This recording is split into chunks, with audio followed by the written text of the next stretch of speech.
Selamat siang Bapak Ibu, apa kabar semua? Semangat ya, sehat ya. Apalagi habis dengar tadi presentasi Pegadaian, dengar presentasinya L'Oreal ya. Waduh, makin semangat ya kita ya. Optimis ya dengan masa depan Indonesia yang lebih hebat ya. Baik, Bapak Ibu sekalian, saya ingin men-sharingkan juga presentasi saya supaya kita tahu bagaimana sih manfaat long term value-nya. Jadi saya mohon izin akan memulai dari review sedikit ya mengenai sejarahnya ESG ya.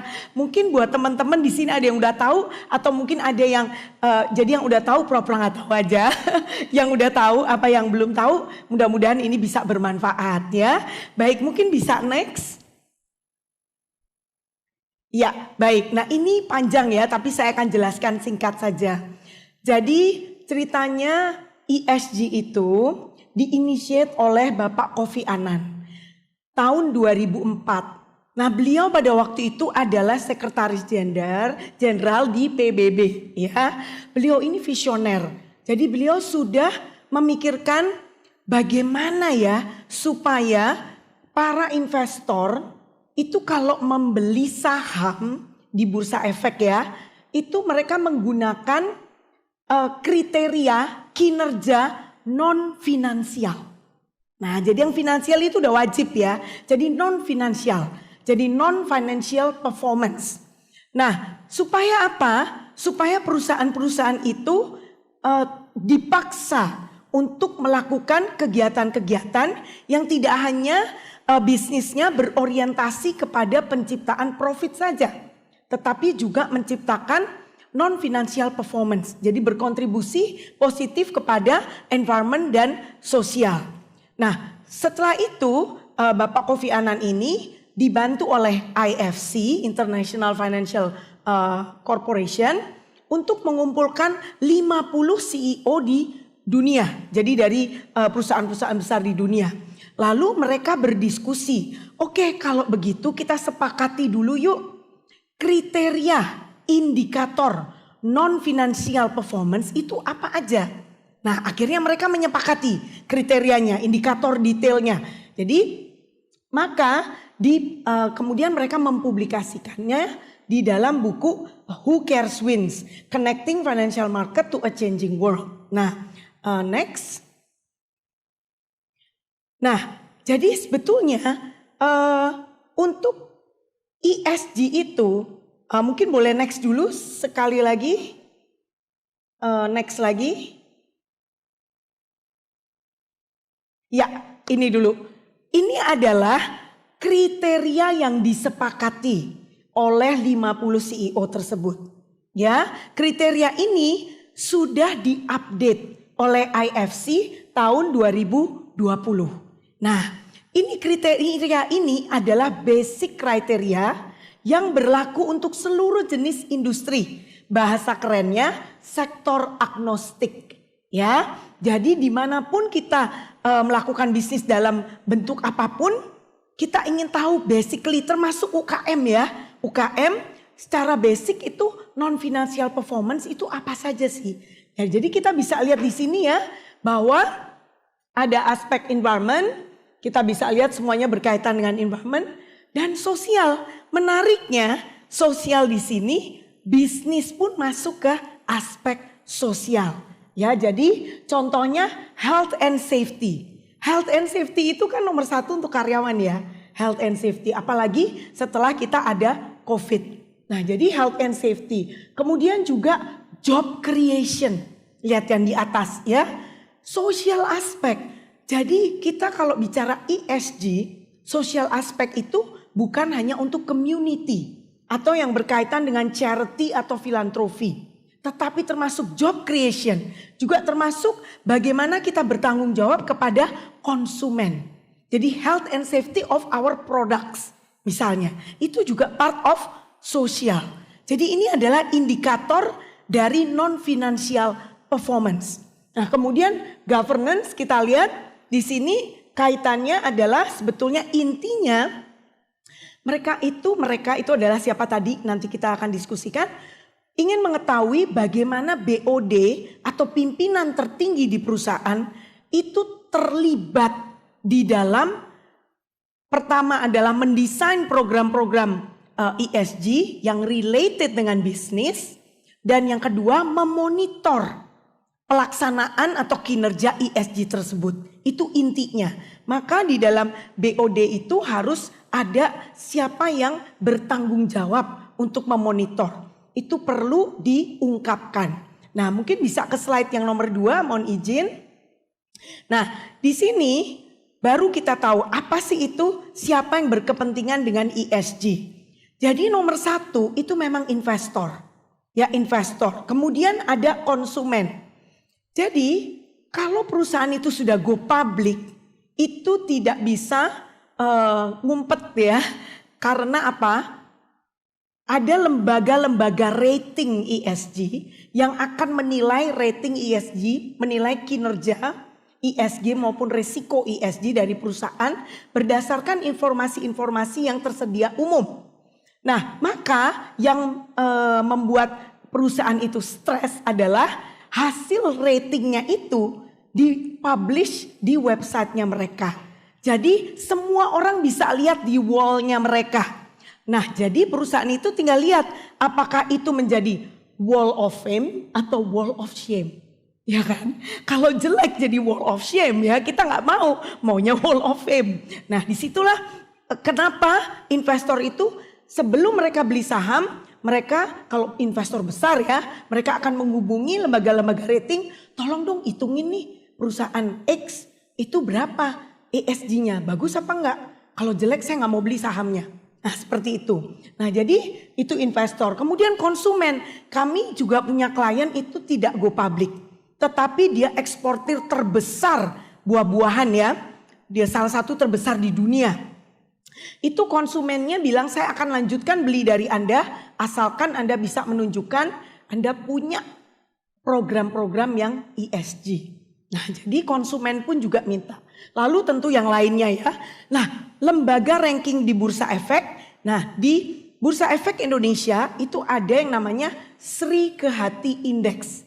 Sustainable and Responsible Investment Index. Itu indeksnya sudah lama dari tahun 2009 ya. Kebetulan saya komite juga di situ ya.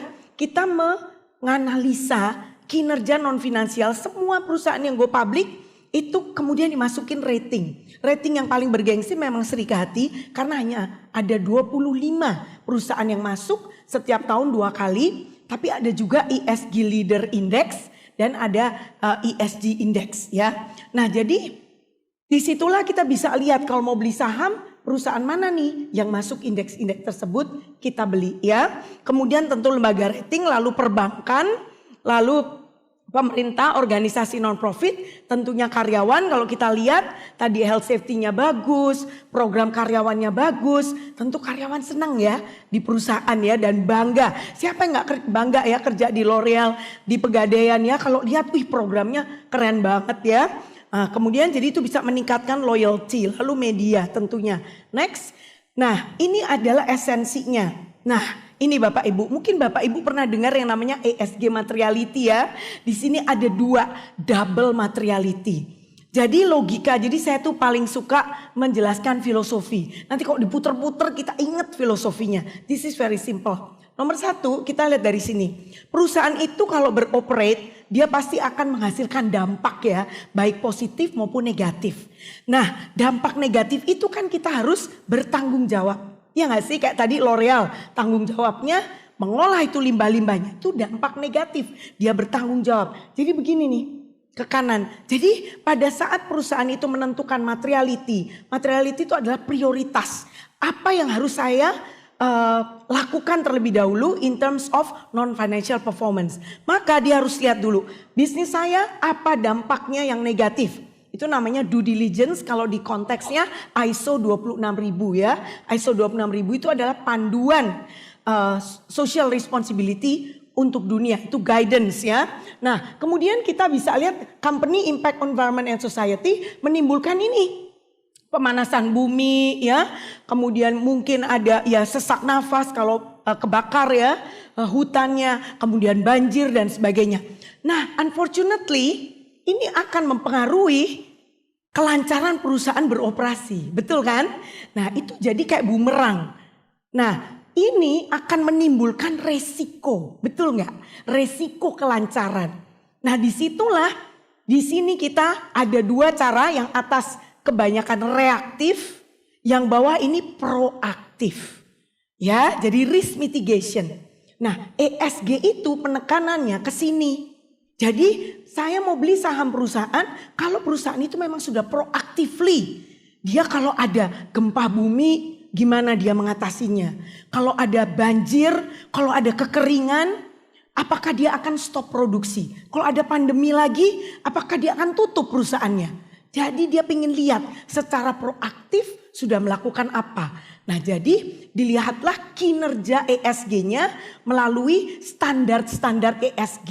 Jadi teman-teman Bapak Ibu bisa lihat di situ ada selain IFC ada SASB, SASB itu ada standar ESG itu untuk 77 industri. Bapak Ibu boleh lihat ya industri saya yang mana di situ beda industri, beda indikator. Gitu ya Bapak Ibu. Next. Nah, selanjutnya next lagi.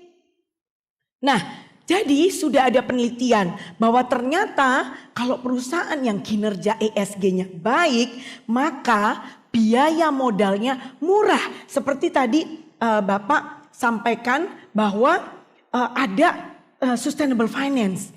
Jadi kalau kita itu melakukan misalnya kita butuh mesin untuk menghemat energi, harganya 100 miliar misalnya, maka saya akan pinjam ke bank ya. Maka bank itu akan lihat ini apa dampaknya nih mesin ini. Oh ini untuk menghemat energi, akan menghemat mengurangi CO2 sebesar apa. Oh boleh kalau gitu saya kasih loan, bunganya murah. Bunganya murah. Itu loh Bapak Ibu ya. Nah jadi itu bunga biaya modal itu namanya cost of capital. Ya jadi ini ada cost of equity dan sebagainya. Next. Ini ada penelitiannya. Next. Ini juga sama ya. Bahwa ternyata memang bisa mengurangi segala macam biaya. Lower cost of capital and cost of equity and cost of debt. Next. Nah ini juga menunjukkan indeks atau harga rata-rata harga saham perusahaan yang masuk ke dalam indeks ini ya. Ya dia dianggap sebagai perusahaan yang kinerja sustainability-nya baik. Maka performance-nya juga naik terus harga sahamnya. Next. Nah ini adalah Sri Kehati Index. Ini 5 tahun terakhir, mungkin ini karena COVID ya ini ya. Kalau yang biru ini adalah kinerja harga saham untuk perusahaan-perusahaan yang masuk Sri Kehati Index. Jadi kita bisa lihat sekarang ya, udah tahu ya. Mana nih yang ESG-nya bagus, kita lihat Sri Kehati Index. Ini dari Google Finance. Ya bisa kita cek. Next. Nah ini terakhir adalah jadi ada 5 benefit dari ESG atau sustainability reporting. Jadi make sure sustainability report itu ada kinerja ESG di dalamnya.